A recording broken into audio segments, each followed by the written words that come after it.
Assalamualaikum warahmatullahi wabarakatuh. Salam sejahtera untuk kita semua. Perkenalkan, nama saya Anissa Nurjana. Saya perwakilan dari kelompok 7 yang akan menjelaskan tentang gender dan feminisme. Kelompok 7 yang terdiri dari Diva Dimitri, Eka Dewiyanti, Feki Muhammad, E.F. Saifullah, Gladi Kejihad Palestin, dan Mita Fetrianti. Di sini yang pertama saya akan menjelaskan tentang dialektika dan sejarah feminisme. Dialektika dan sejarah feminisme. Feminisme adalah serangkaian gerakan sosial, politik, dan ideologi yang bertujuan untuk mendefinisikan, membangun, dan mencapai kesetaraan gender di lingkup politik, ekonomi, sosial, maupun pribadi. Feminisme menggabungkan posisi bahwa di masyarakat cenderung memprioritaskan sudut pandang laki-laki, sedangkan perempuan diperlakukan secara tidak adil oleh masyarakat tersebut. Gerakan feminisme dimulai pada akhir abad ke-18 dan berkembang pesat sepanjang abad ke-20 yang dimulai dengan penyuaraan persamaan hak politik bagi perempuan. Di Amerika Serikat sendiri, gerakan feminisme mulai cenderung lebih keras bergaung pada era perubahan dengan terbitnya buku The Feminine Mystery yang ditulis oleh Betty Friedan pada tahun 1963. Gerakan feminisme mendapatkan momentum sejarah pada tahun 1960-an dengan menunjukkan bahwa sistem sosial masyarakat modern memiliki struktur yang pincang akibat budaya patriarkal yang sangat kental. Di Indonesia sendiri, yaitu Raden Ajeng Kartini ikut membuahkan pemikirannya mengenai kritik keadaan perempuan Jawa yang tidak diberi kesempatan untuk mengacap pendidikan yang setara dengan laki-laki. Adapun upaya untuk mengubahnya termasuk dalam memerangi stereotip gender serta membangun peluang pendidikan dan profesional yang setara dengan laki-laki. Assalamualaikum warahmatullahi wabarakatuh. Nama saya Gladi Kejihad Palestin. Di sini saya akan menjelaskan tentang aliran feminisme. Menurut buku Rosemary Putnam-Tong yang berjudul Feminist Thought, aliran feminis dibagi menjadi 3, yaitu gelombang 1, gelombang kedua, dan gelombang ketiga. Masuk gelombang pertama ada aliran feminisme liberal. Aliran feminisme liberal ini dibagi menjadi 2 juga, yaitu aliran feminisme liberal klasik dan liberal egalitarian. Liberal klasik ini menekankan pada kebebasan hak pilih atau hak sipil perempuan dan hak asasi manusia, serta hak pilih, hak memiliki tanah, kebebasan berekspresi, beragama, dan bersosialisasi, serta yang lainnya. Sementara feminisme liberal egalitarian berfokus pada kesempatan yang adil dan setara terhadap perempuan, seperti akses terhadap dana dan sumber daya. Selanjutnya ada feminisme Marx sosialis. Kedua aliran ini sebenarnya bertujuan untuk memerdekakan perempuan dari pengotakan kelas, pengotakan seks, patriarki, dan kapitalisme. Para feminis Marx sosial menganggap produk politik, sosial, dan struktur ekonomi sebagai bagian dari imperialisme yang dapat mengopresi perempuan. Yang ketiga ada feminisme radikal. Aliran ini terbagi menjadi radikal libertarian dan radikal kultural. Feminisme radikal libertarian menganggap identitas gender feminin membatasi perempuan untuk berkembang sebagai manusia seutuhnya, menganggap musuh utama perempuan adalah patriarki, bukan laki-laki. Gelombang kedua, feminisme eksitalis, menjadi bagian pertama dari gelombang kedua ini. Feminisme eksistensialisasi ini mendukung perempuan untuk dapat dengan bebas mendefinisikan makna keberdayaan. Secara filosofis, menjadikan dirinya sebagai subjek sebagaimana yang diinginkannya, bukan objek para feminis. Selanjutnya dari gelombang kedua ada feminisme psikoanalisis. Feminisme ini adalah aliran feminisme yang mencoba membaca mengapa perempuan menjadi perempuan melalui psik atau kesadaran dan ketidaksadaran.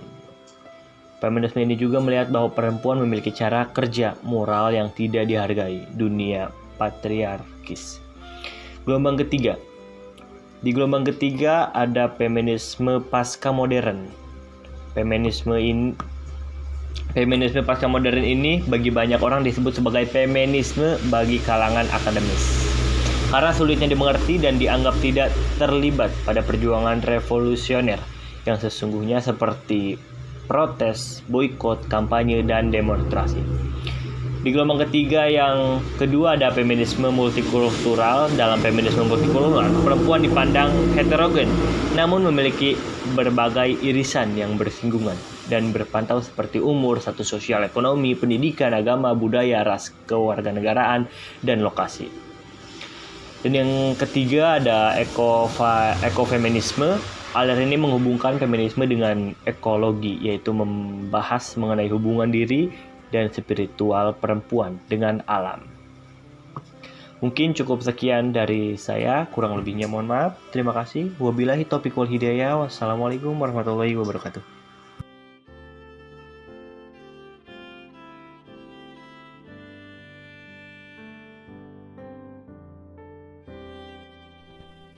Saya Mita Fetrianti. Di sini saya akan menjelaskan materi tentang seks dan gender dalam feminisme. Gender dapat didefinisikan sebagai keadaan di mana individu yang lahir secara biologis kemudian mendapatkan pencirian sosial sebagai laki-laki ataupun sebagai perempuan melalui atribut-atribut maskulinitas dan feminitas yang sering didukung oleh nilai-nilai dan sistem di masyarakat yang bersangkutan. Istilah gender seringkali tumpang tindih dengan seks atau jenis kelamin, padahal dua kata itu merujuk pada bentuk yang berbeda. Seks merupakan pensifatan atau pembagian dua jenis kelamin manusia yang ditentukan secara biologis yang melekat pada jenis kelamin tertentu. Misalnya jelas terlihat seperti laki-laki memiliki penis, skrotum, dan memproduksi sperma, sedangkan perempuan memiliki vagina, rahim, dan memproduksi sel telur. Alat-alat biologis tersebut tidak dapat dipertukarkan sehingga sering dikatakan sebagai kodrat atau ketentuan dari Tuhan yang sifatnya nature. Sedangkan konsep gender merupakan suatu sifat yang melekat pada kaum laki-laki maupun kaum perempuan yang dikonstruksikan secara sosial maupun kultural. Misalnya, laki-laki sering dikatakan sebagai makhluk yang lebih kuat, rasional, dan lebih perkasa, sedangkan perempuan sering dikatakan sebagai makhluk yang lebih lembut, berperasaan, dan memiliki sifat keibuan. Nah, ciri-ciri tersebut sebenarnya bisa dipertukarkan. Artinya, ada laki-laki yang lembut dan berperasaan, dan ada juga perempuan yang kuat dan perkasa. Perubahan ini dapat terjadi dari waktu ke waktu dan bisa berbeda di masing-masing tempat. Nah, gender bisa diartikan sebagai ide dan harapan dalam arti yang luas dan bisa ditukarkan antara laki-laki dan perempuan. Ide tentang karakter feminis dan maskulin, kemampuan dan harapan tentang bagaimana seharusnya laki-laki dan perempuan berperilaku dalam berbagai situasi. Jalan yang menjadikan kita maskulin ataupun feminim adalah gabungan blok-blok bangunan biologis dasar dan interpretasi biologis oleh kultur kita sendiri. Jadi setiap masyarakat memiliki berbagai naskah untuk diikuti oleh anggotanya, seperti mereka belajar memainkan peran feminim, peran maskulin, ataupun keduanya. Sebagaimana halnya setiap masyarakat memiliki bahasanya sendiri. Di sini kaum perempuan banyak melakukan hal-hal dalam ranah domestik seperti mendidik anak, mengurus rumah tangga, menjaga kebersihan, keindahan rumah tangga. Hal tersebut menjadikan konstruksi kultural dalam suatu masyarakat tertentu. One is not born but rather becomes a woman. Dalam pemikiran Simone de Beauvoir, seorang feminis eksistensialis pada abad ke-20, apa yang dinamakan sebagai perempuan adalah sebuah menjadi yang dikonstruksikan secara sosial. Hal yang selama ini berbau perempuan seperti mendidik anak, mengelola dan merawat kebersihan, juga keindahan rumah tangga, dan segala urusan domestik sering dianggap sebagai kodrat perempuan. Padahal Itulah yang dalam sejarah ini dikonstruksikan secara sosial atas dominasi-dominasi kekuatan dan kekuasaan maskulin. Karena urusan mendidik anak, merawat kebersihan dapat juga dilakukan oleh kaum laki-laki. Jenis pekerjaan tersebut bisa dipertukarkan dan tidak bersifat universal. Bahkan dalam perkembangannya, di Jerman terdapat sebuah Hausmann, di mana seorang ayah berperan juga dalam merawat anak dan rumah tangga untuk keseimbangan peran ibu dan ayah. Karena selama ini produksi sejarah melahirkan bahwa yang kuat kemudian diagungkan, yang demikian adalah proses pembentukan citra baku yang dimulai sejak beratus-ratus abad tahun yang lalu, di saat peradaban manusia ditegakkan berdasarkan prinsip the survival of fittest. Prinsip ini lebih banyak mempertimbangkan proses fisik sebagai prasyarat penguasaan struktural sosial. Sebagai akibatnya, perempuan secara fisik tidak bisa setegar laki-laki dan menjadi termarginalisasikan oleh sektor persaingan budaya. Dalam proses sosialisasi di kemudian hari, hampir seluruh aspek kehidupan sosial lebih banyak merefleksikan kelaki-lakian atau maskulinitas, yang mana kemudian disebut dengan sistem patriarki.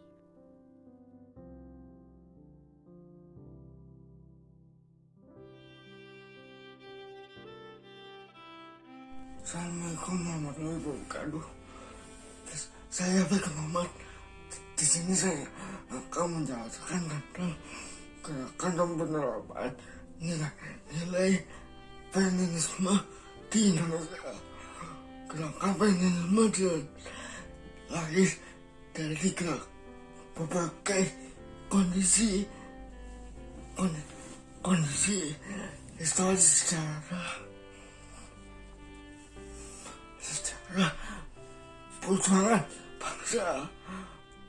Sejarah feminisme di Indonesia pada zaman kolonial sudah dipelajari oleh era akademi pada akhir abad ke-20. Pada tahun 1912 lahir organisasi wanita pertama di Indonesia, yaitu Putri Merdeka. Kemudian muncul organisasi wanita lain, yaitu Putri Sejati dan Wanita Utama pada tahun 1917. Muncul gerakan pembaruan Islam Muhammadiyah pada tahun 1920. Muncul organisasi Sarekat Rakyat yang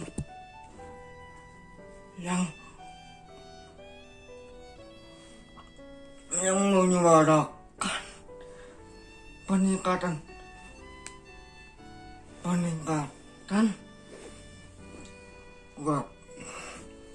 pada tahun 1928 muncul organisasi berjumlah 30, salah satunya PPI. PPI kemudian berganti nama menjadi PPI, yang artinya Perikatan Perhimpunan Istri Indonesia. Pada tahun 1946 sampai 1949, organisasi wanita pada tahun 1946 sampai 1949, Kongres Wanita Indonesia juga menyalurkan upah plus perkawinan, perbaikan hukum, serta esensi pendidikan bagi kaum wanita. Pada tahun 1950, organisasi perempuan Lubuk-Lubuk hancur. Di samping itu lahir organisasi Germani yang artinya Gerakan Wanita Indonesia. Gerakan tersebut tersebar berbagai kegiatan seperti Barung, Koperasi Simpan Pinjam, Petani, serta Buruh Pabrik.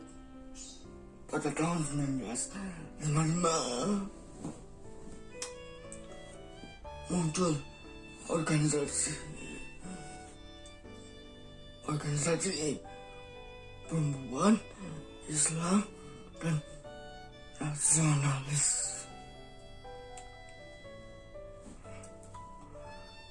Berbagai kegiatan terkait dengan partai politik dan keagamaan dalam bentuk balai-balai wanita. Pada tahun 1954 muncul lahir organisasi Purwari yang artinya Persatuan Wanita Republik Indonesia. Pada tahun 1966 organisasi wanita perempuan hanya ada 2 hari, dan pada tahun ini organisasi wanita sudah tidak ada yang bersifat independen. Di samping itu, sekian dari saya. Assalamualaikum warahmatullahi wabarakatuh. Kontradiksi yang dihadapi gerakan feminisme. Kontradiksi atau tantangan gerakan feminis di tengah-tengah gerakan sosial yang teridentifikasi dari proses ini adalah sejarah gerakan di Indonesia dewasa ini adalah gerakan untuk menantang penindasan negara yang otoriter dan semena-mena terhadap masyarakat. Kesadaran akan keterhubungan isu perempuan yang terkait dalam bidang lainnya belum tumbuh kuat. Pemahaman yang dangkal dalam melihat isu menegakkan hak perempuan. Adanya kecenderungan dari aktivis sosial lainnya yang menggunakan perempuan atau isu perempuan, namun tidak untuk kepentingan perempuan atau menyokong nilai-nilai keadilan terhadap perempuan. Proses regenerasi dan bersamaan dengan penguatan kapasitas regenerasi yang relatif cepat dikeluhkan tidak serta-merta diikuti dengan proses transformasi pengetahuan personal orang-orang di dalamnya.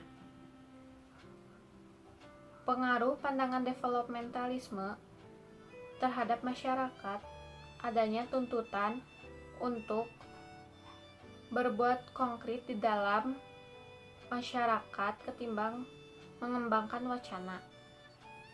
Tuntutan untuk bermain tidak eksklusif pada pendekatan yang dianggap banyak pihak untuk perempuan, melainkan masuk ke dalam arena yang lebih luas dan untuk kepentingan masyarakat.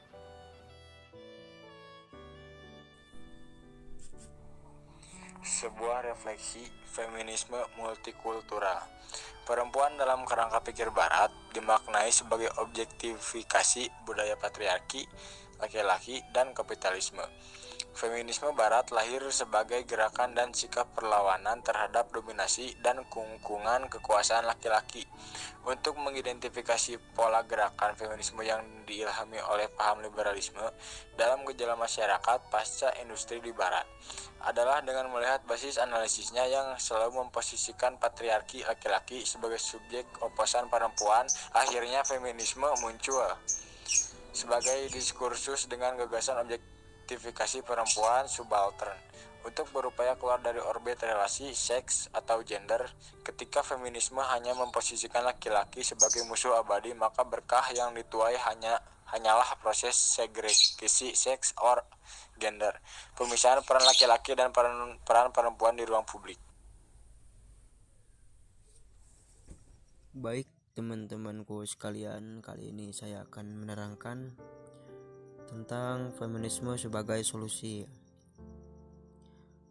Ketika pergerakan mulai meneriakan kepedulian tentang perempuan, maka stigma yang muncul ialah pergerakan untuk kelompok yang sepakat dengan feminisme saja. Padahal sesungguhnya tidak semua gerakan yang mengatasnamakan perempuan akan disebut dengan sebutan feminis. Lalu yang menjadikan tanda tanya besar adalah apakah feminisme itu dan apakah goal dibentuknya suatu gerakan feminisme. Menurut Maggie Ham 1995, feminisme adalah sebuah ideologi pembebasan perempuan karena perempuan mengalami ketidakadilan disebabkan jenis kelamin yang dimilikinya. Konteks ini kemudian berkembang seiring perkembangan zaman. Salah satunya mencakup perihal keyakinan dalam kesetaraan sosial, ekonomi, dan politik dari jenis kelamin. Tetapi jika ditelisik lebih mendalam, feminisme ini dapat dikatakan sebagai bentuk perubahan sosial dan bentuk perlawanan sosial, atau bahkan feminisme merupakan gabungan dari kedua bentuk tersebut. Jika dianalisis, konsep feminisme sesungguhnya berkaitan dengan proses perubahan sosial perempuan. Dengan kata lain, feminisme merupakan sebuah gerakan yang memiliki tujuan untuk mendapatkan kesetaraan dan kedudukan hak yang sama dengan laki-laki. Terus yang kedua, menurut Mansur Fakih 1996, melihat feminisme sebagai sebuah gerakan yang berangkat dari suatu perspektif terkait kesadaran kaum perempuan, bahwasanya ini perempuan ditindas dan dieksploitasi. Feminisme sendiri hadir dalam upaya menghilangkan eksploitasi serta penindasan terhadap perempuan. Berdasarkan penjabaran dari Mansur Fakih, feminisme bukan sekedar bentuk perlawanan atau merasa superioritas terhadap laki-laki. Melainkan bentuk perlawanan pada tatanan sosial yang menganggap bahwa laki-laki memiliki derajat yang lebih tinggi. Feminisme hadir untuk mendobrak sistem sosial yang dimana laki-laki memiliki kekuasaan penuh atau mendominasi terhadap perempuan. Sistem dominasi laki-laki atas perempuan biasanya dikenal sebagai bentuk patriarki. Intinya, gerakan feminisme bertujuan untuk membuat perubahan akan ketidakadilan sistem sosial, bahwa laki-laki dan perempuan sejatinya memiliki hak yang sama. Maka dari itu, sesungguhnya goal dari gerakan feminisme adalah equality atau kesetaraan. Persoalan perempuan tidak hanya dimiliki oleh perempuan saja, laki-laki pun juga harus memiliki persoalan perempuan, karena perempuan dan laki-laki sejatinya menduduki tatanan sosial yang sama. Itu sebabnya perempuan juga mempunyai andil dalam berpendapat, menyelesaikan persoalan, mengambil keputusan, dan juga dalam hal pendidikan. Segala ketertindasan yang dialami oleh kaum perempuan niscaya akan membuat perempuan sadar akan ketertindasan tersebut dan akhirnya membangun pergerakan demi kemajuan peradaban itu sendiri. Meskipun jika berkaca pada kondisi perempuan di Indonesia hari ini yang belum sepenuhnya sadar akan ketertindasan dan keterbelakangan yang dialaminya, sedangkan dunia barat sudah bertransformasi pada kesadaran yang pada akhirnya timbul sebuah kesadaran untuk melakukan perlawanan. Yang menjadi tugas perempuan untuk mencetak kesadaran ialah dengan melalui cara pendidikan. Bagaimanapun pendidikan berbasis gender itu bisa sepenuhnya terpenuhi, atau jika pendidikan gender dirasa terlalu jauh, setidaknya menyadari pentingnya pendidikan itu bagi perempuan. Kemudian perempuan juga harus memahami jika tugas perempuan tidak untuk mengurus persoalan domestik atau menjadi objek syahwat laki-laki saja. Perempuan harus memahami bahwa untuk mencegah generasi perempuan yang hebat, perlu adanya pendidikan. Itulah mengapa ibu emansipasi perempuan, yakni R.A. Kartini, selalu menanamkan pentingnya arti pendidikan bagi perempuan di Indonesia. Bukan hanya sebab, melainkan agar perempuan dan laki-laki dapat berjalan bersama-sama untuk membangun kemajuan bangsa yang berbasis kemanusiaan. Tujuannya ialah perempuan dan laki-laki dapat hidup beriringan tanpa adanya rasa saling unggul-menungguli. Akan sangat membahagiakan jika perempuan dan laki-laki dapat hidup dalam kesetaraan. Jika perempuan ingin didengar hak dan pendapatnya, maka belajarlah. Jika perempuan ingin mendapat kemenangan, maka bangun dan bergeraklah.